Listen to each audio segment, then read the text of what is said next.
آج بھی آپ کے یہ چینل موجود تھا, آپ وہ میری فوٹنگ نکال کے دیکھ لیں. اچھا ملک صاحب, آپ بات کر رہے تھے ساہیوال کے اندرون شہر کے حالات کی, سیوریج سسٹم اور یہ وہ سارا پسب کو آپ ذمہ دار ٹھہراتے ہیں کہ پسب نے جو کام کیا ہے, پسب کے پلیٹ فارم سے جو ہوا ہے وہ صحیح نہیں ہوا. اچھا دوسری طرف آپ کے ہی یہاں کے ایک اور جو ایم پی اے ہیں ملک قاسم صاحب, پچھلا پروگرام میرا ان کے ساتھ تھا تو ہم اسی طرح بات کر رہے تھے, تو وہ اپریشیٹ کر رہے تھے پسب کو اور سیٹسفائیڈ تھے ان کی کارکردگی سے. آپ کا دونوں کا تعلق ایک ہی پارٹی سے, حکومتی نمائندگان ہیں, اور پسب کی کارکردگی سے ایک مطمئن ہے ایک نہیں ہے, اس کا فرق کیسے مٹے گا؟ دیکھیں میڈم, میں آپ کو ایک گزارش کروں کہ میں یہ سمجھتا ہوں کہ میرا اور قاسم ندیم صاحب کا کوئی اختلاف نہیں ہے. وہ کسی حد تک کسی کو کام کے سلسلے میں وہ دیکھیں, جو پسب ہے نا ایز اے ہول, جو پنجاب انٹر سروسز, یہ جو انٹرمیڈیٹ سروسز, سٹی سروسز, یہ جو سٹی سروسز یہ ساہیوال اور سیالکوٹ میں دے رہے ہیں. جی جی, پسب ایک بہت اچھے پروگرام کا نام ہے. بالکل ایسے ہی. پسب کا مقصد قطعاً ہرگز یہ نہیں تھا جو آج یہ ہو رہا ہے. پسب کا مطلب تھا یہ فارن فنڈنگ, یہ فارن ایڈ سے یہ پروگرام بنایا گیا, اور اس کا مطلب تھا کہ جو اربن شہر ہیں ان کو ڈیولپ کرنا اور ان کا جو سارا سسٹم ہے, انفراسٹرکچر ہے, اس کو بہترین کرنا. سب سے پہلے تو میں جس نے یہ پسب کا آغاز کیا اور اسے بنایا, میں ان کو قابل تحسین گردانتا ہوں. اب رہا ان کے کام کا اور سروس کے لحاظ سے, میڈم آپ کے یہ علم میں نہیں ہے کہ یہ پروگرام کتنی دفعہ ایکسٹینڈ ہو چکا ہے. یہ پروگرام بنا تھا 2 سال کے لیے, آج جسے 5واں 6واں سال ہے. بالکل 2020 سے شروع ہوا ہے, اور اب یہ میڈم اور یہ بدقسمتی ہے. اب یہ چیزیں ہمارے لیے وبال بن گئی ہیں. مجھے پسب کے کام سے اختلاف ہے, ان کے جو ڈیوریبلٹی ہے, ان کے جو معیار ہے, مجھے اس سے اختلاف ہے. مجھے ان کی سروس پرووائڈ کرنے سے اختلاف ہے, مجھے ان کے ٹائم ڈیوریشن سے اختلاف ہے, مجھے یہ جو کام کر رہے ہیں ان کے ناقص کام کرنے سے اختلاف ہے. مجھے قطعاً یہ نہیں ہے, میں تو اپنے شہر کو بہت اچھا دیکھنا چاہتا ہوں. جی جی, میں یہ چاہتا ہوں, یہ بھی میں چاہتا ہوں. آپ دیکھیں پاک پتن روڈ جا کے دیکھیں, آپ نے پسب کی ڈسکس کی نا, آپ پاک پتن روڈ جا کے دیکھیں, آپ جا کے دیکھیں وہاں پہ روز کتنے ایکسیڈنٹ ہو رہے ہیں. ایسے ہی ہے. ایک پورشن ہے میڈم چوک پاک پتن سے بائی پاس, جی جی, اس پہ زندگی مفلوج ہے. ایک پورشن اس سے پہلے تھا جو بائی پاس سے جہان خان تک تھا. جی جی, آپ کی سوچ ہے کہ بیچارے کتنے لوگ وہاں پہ جان کی بازی ہار چکے ہیں. بالکل. اب بھی آپ کی سوچ ہے کہ ہم کتنی تکلیف سے گزر رہے ہیں. ایک میڈم پرابلم ہے عارف اللہ چوک سے چوک پاک پتن, اور پھر by pass Chowk make Donald چوک. جی جی بالکل. یعنی یہ میں آپ کو پورشن وائز, میں تو آپ کو وہاں پہ تو شاید برج بن رہا ہے اس کی وجہ سے بھی. ہاں جی, میں تو آپ کو ایک ایک چپے کا حساب دے سکتا ہوں. ملک صاحب یہ کیا کیا ایک ایک فٹ کا مجھے پتا ہے. جی بالکل. یہاں پہ میڈم کوئی برج نہیں بن رہا.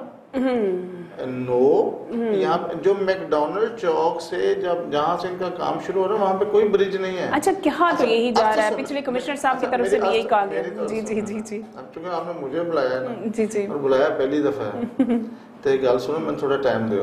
اچھا ہمیں کوئی مسئلہ نہیں, آپ گھنٹہ بیٹھے. اچھا وہ بھائی جان ایسے ہے میڈم, 2 اسکیمیں ہیں جو آپ کو کوئی بندہ بائیفرکیٹ نہیں کر سکتا. آپ کی دعا سے میں ورکر ہوں, جی جی, میں ساہیوال کے عوام کا خادم ہوں, مجھے پتا ہے کیا ہو رہا ہے.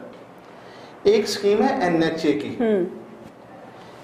میڈم ایک ہمارا نا اندھا چوک تھا, وہ میک ڈونلڈ والا چوک. جسے میں کہتا ہوں کہ وہ ایک اندھا چوک جہاں پہ بے شمار لوگوں کی جانیں ضائع ہوئی. جی جی بالکل ایسے. بے شمار لوگ بیچارے زخمی ہوئے, اور بڑا لاکھوں کروڑوں کا نقصان ہوا زندگیوں کے علاوہ.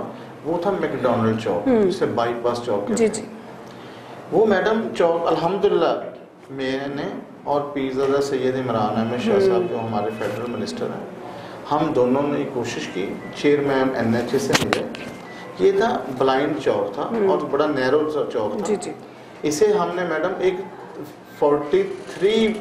430 ملین 430 ملین 43 کروڑ روپے کی ایک اسکیم ہم نے منظور کروائی. اوکے. جو وہ برج اب وہ وائڈ ہو رہا ہے, 24 فٹ وائڈ ہو رہا ہے. صحیح. اور یہ میڈم اب آپ کو بالکل سامنے سے اگر آپ ساہیوال سے لاہور جائیں گے یا لاہور سے ساہیوال آئیں گے, اب آپ اسٹریٹ اوے ساہیوال نہیں آ سکیں گے, نہ جا سکیں گے, یو ٹرن سے آنا پڑے گا. ہم یو ٹرن دے رہے ہیں. گڈ. انشاءاللہ یو ٹرن میں ہوگا سیف, آپ کی زندگی کو سیف کرے گا. یو ٹرن لینے لگے آپ. وہ یو ٹرن اور کمپنی لیتی تھی اور پارٹی لیتی ہے, ہم الحمدللہ سیدھا سیدھا کرتے ہیں, ہم لوگوں کی زندگی سیو کر رہے ہیں اور سیف بنا رہے ہیں. صحیح. میڈم ایک وہ اسکیم ہے. اب آ جائیں میک ڈونلڈ چوک سے, یہ چوک پارک پتن, یہ ہے سیوریج کا میڈم سسٹم. جی جی صحیح. اور جو آپ سے وہ پسوں والی بات ہو رہی نا, میری یہ دعا ہے اللہ کرے ہم اس وبال سے نکل آئیں. آمین. اور یہ جب میڈم یہ پروگرام چلے گا, جب اس کا کنیکشن ہوگا, جب یہ سیوریج سسٹم جہان کنیکٹ ہوگا, جی بالکل, میں آپ کو ایڈوانس میں انشاءاللہ میں آپ کو یہ پورے یقین دہانی کراتا ہوں. اور الحمدللہ مجھے اس بات کا مجھے پتہ ہے جو آنے والے وقت میں ساہیوال کے عوام کو سہولت ملے, مجھے پتہ ہے. جی جی. لیکن فی الحال ہم تکلیف میں ہیں. اور اس سسٹم کے چلنے کے بعد میڈم اگلے 50 سال آپ کو پتہ نہیں ہے 36 فٹ اور 72 فٹ. جی جی بالکل, میں نے دیکھے ہیں وہ پائپ لائن جو سیوریج کی ہے ڈالی گئی ہے, وہ بہت بڑی بڑی, اس روم جتنی وہ ایک سیوریج ہے. 36 فٹ نیچے ہیں. اور یہ کوئی تقریباً کوئی 12 فٹ, کوئی 16 فٹ چوڑا, کوئی 18 فٹ چوڑے پائپ ہیں. جی جی. اور یہ میڈم آپ کے اگلے 50 سال انشاءاللہ آپ کے اور ہماری نسلوں نے یہاں گزارنے ہیں, وہ پرسکون گزریں گے. جی انشاءاللہ. صرف یہی گزارش ہے میری, یہی ہے کہ اللہ کرے یہ جلد بن جائے, کمپلیٹ ہو جائے. ساہیوال کی عوام ہے جی جی اس وبال سے اور عذاب سے نکل جائے. جی بالکل, یہ ہم سب دعا گو ہیں جی. اہل علاقہ ساہیوال کے تمام لوگ جو ہیں وہ اس کے لیے پر امید ہیں کہ یہ جلد کمپلیٹ ہوگا اور جلد ساہیوال کی خوبصورتی جو ہے وہ واپس آئے گی اور شہر کے لوگ جو ہیں پرسکون ہوں گے. ملک صاحب آخری ایک 2 سوال صرف. ایک یہ کہ آپ کے ٹینیور میں اب جو آپ اپنے علاقے کے حوالے سے آپ کیا سکیمیں آ رہی ہیں گورنمنٹ کی طرف سے, اور مزید کیا سروسز آپ اپنے اہل علاقہ کو دینے جا رہے ہیں؟ یہ آپ کا میں شکریہ ادا کرتا ہوں کہ آپ نے یہ بہت اچھا سوال کیا ہے, جو میری طبیعت کے مطابق آپ نے یہ پہلا سوال کیا. پہلے سارے طبیعت کے خلاف تھے, پسب والا تو آپ کی طبیعت کے عین مطابق تھا. میڈم الحمدللہ مجھے یہ بات کرتے ہوئے بڑی خوشی اور فخر محسوس ہو رہا ہے کہ ایک ساہیوال جی ٹی روڈ, جسے ہم old G T road, G G Sahiwal old G T road نا عارف اللہ چوک سے آپ گزرتی ہیں جب سنہری ہوٹل کی طرف اور ملتان روڈ کی طرف, جی جی جی وہ سنگل پیج تھا. ہاں جی بالکل, 2.5 کلومیٹر کا یہ سنگل تھا وہ بالکل. اور اس سے آگے یہ جو ہمارا عارف اللہ چوک سے میک ڈونلڈ تک یہ ڈبل تھا. اور اللہ کا شکر ہے کہ آج یہ ایک اسکیم ہماری وزیر اعلیٰ صاحبہ نے منظور کی ہے جو تقریباً 2 ارب روپے سے شروع ہو رہی ہے. اوکے. اور یہ میک ڈونلڈ چوک سے KFC چوک, یا آپ کہیں کہ لاہور روڈ سے ملتان روڈ کو جو old G T road connect کرتا ہے, یہ وہ اسکیم ہے جو انشاءاللہ بہت جلد شروع ہونے والی ہے. گڈ. اور باقی بھی انشاءاللہ ہم پوری کوشش کر رہے ہیں کہ جیسے ساہیوال ٹیچنگ ہاسپٹل ہے یہ اپ گریڈ ہو. یہاں پہ مریم نواز شریف صاحبہ سے ہم نے گزارش کی ہے, قاسم ندیم صاحب بھی تشریف لائیں. ہم نے کوشش کی ہے کہ یہاں پہ کلثوم نواز شریف کے نام سے انسٹیٹیوٹ آف کارڈیولوجی بنے. یہاں پہ جو ہمارا غلہ منڈی میں ایک ہے ڈسپینسری تھی جو بڑے پرانی, جس کے نام پر ڈسپینسری روڈ ہے, اسے میں نے اپنے پرپوزل دی ہے کہ یہاں پہ city hospital, Maryam Nawaz Sharif city hospital بنایا جائے اس علاقے میں, چونکہ بڑی گنجان آبادی ہے اور وہاں پہ یہ بڑی ضرورت ہے.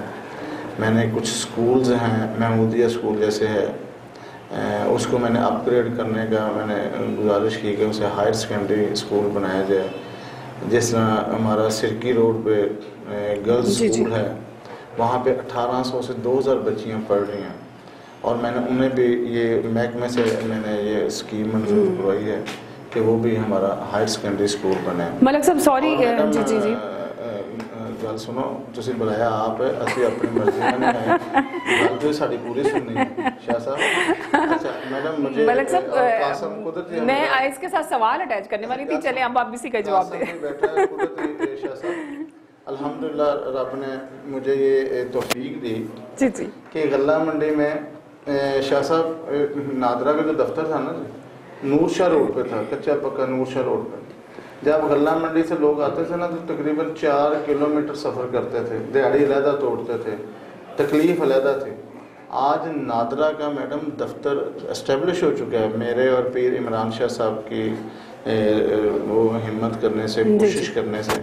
اور ایک اس سے بھی بڑی بات کہ وہاں پہ ایک گوڈاؤن تھے جو زمین پہ قبضہ تھا کوآپریٹو کا کوئی 2 ایکڑ سے زیادہ لینڈ تھی اور اربوں روپے کی لینڈ تھی آج وہاں پہ میڈم پی ایچ اے کی زیر نگرانی وہاں پہ پارک بن چکا ہے جی جی اور وہاں پہ بچیاں اور بچے اور لوگ وہاں پہ سیر و تفریح کر ملک صاحب اس کو بھی میڈیا نے آنکھیں کھولی آپ لوگوں کی کیونکہ میں اب یہ بہت لمبی گفتگو ہو جانی اس میں سے سوالات بہت سارے نکل ہیں جو ہم انشاءاللہ اگلے پروگرام میں رکھیں گے اس جو پارک بننے جا رہا ہے اس پہ بھی میڈیا نے آ کے جہاں پہ ایک اتنا بڑا گندگی کا ڈھیر تھا اس میں بھی شامل ہوں میں اس میں اپنی خوش قسمتی سمجھتی ہوں کہ وہ ہم نے کیا لیکن یہ انشاءاللہ نیکسٹ ہم ایک پروگرام اور کریں گے اور اس میں تفصیل سے پھر ساری باتیں کریں گے آج 14 اگست کا دن ہے آزادی کا دن ہے میں چاہوں گی کہ پاکستانیوں کے نام پاکستان کے نام کوئی اچھا سا میسج دیجیے گا پروگرام کے آخر میں الحمدللہ میں آپ کا شکر گزار ہوں آپ کے پروگرام کے توسط سے آپ کے چینل کے توسط سے آج 78واں یوم آزادی ہے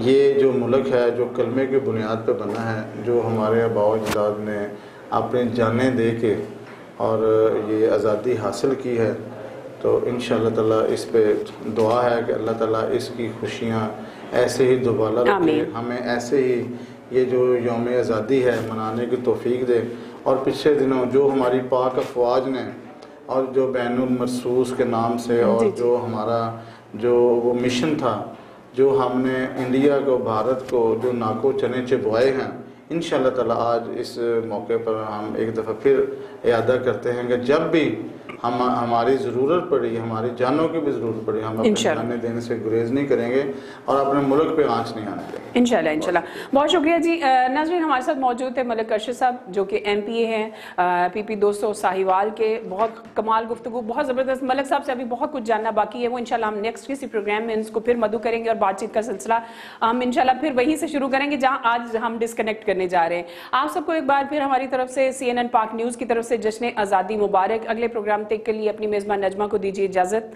آپ کا اور ہمارا اللہ حافظ